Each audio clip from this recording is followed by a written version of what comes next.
अधिकतर लोग यही जानते हैं कि रावण सिर्फ श्री राम से ही हारा था, लेकिन यह सच नहीं है।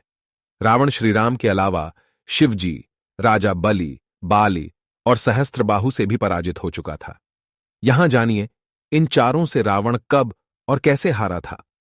बाली से रावण की हार एक बार रावण बाली से युद्ध करने के लिए पहुंच गया था। बाली उस समय पूजा कर रहा था। रावण बार बार बाली को ललकार रहा था, जिससे बाली की पूजा में बाधा उत्पन्न हो रही थी।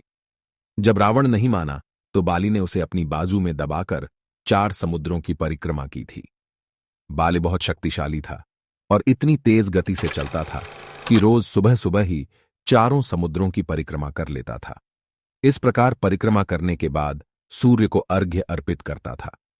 जब तक बाली ने परिक्रमा की और सूर्य को अर्घ्य अर्पित किया, तब तक रावण को अपने बाजू में दबाकर ही रखा था। रावण ने बहुत प्रयास किया, लेकिन वह बाली की गिरफ्त से आजाद नहीं हो पाया।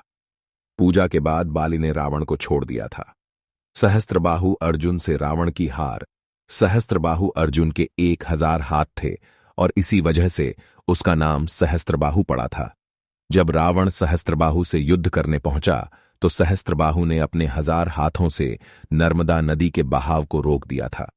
सहस्त्रबाहु ने नर्मदा का पानी इकट्ठा किया और पानी छोड़ दिया, जिससे रावण पूरी सेना के साथ ही नर्मदा में बह गया था। इस पराजय के बाद एक बार फिर रावण सहस्त्रबाहु से युद्ध करने पहुंच गया था। तब सहस्त्रबाहु ने उसे बंदी बनाकर जेल में डाल दिया था। राजा बलि के महल में रावण की हार। दैत्यराज बलि पाताल लोक के राजा थे। एक बार रावण राजा बलि से युद्ध करने के लिए पाताल लोक में उनके महल तक पहुंच गया था। वहां पहुंचकर रावण ने बलि को युद्ध के लिए ललकारा। उस समय बलि के महल में खेल रहे बच्चों ने ही रावण को पकड़कर घोड़ों के साथ अस्तबल में बांध दिया था। इस प्रकार राजा बलि के महल में रावण की हार हुई। शिवजी से रावण की हार। रावण बहुत शक्तिशाली था और उसे अपनी शक्ति पर बहुत ही घमंड भी था। रावण इस घमंड के नशे में शिवजी को हराने के लिए कैलाश पर्वत पर पहुंच गया था। रावण ने शिवजी को युद्ध के लिए ललकारा, लेकिन महादेव तो ध्यान में लीन थे। रावण कैलाश पर्वत को उठाने लगा। तब शिवजी ने पैर के अंगूठे से ही कैलाश का भार बढ़ा दिया। इस भार को रावण उठा नहीं सका और उसका हाथ पर्वत के नीचे दब गया।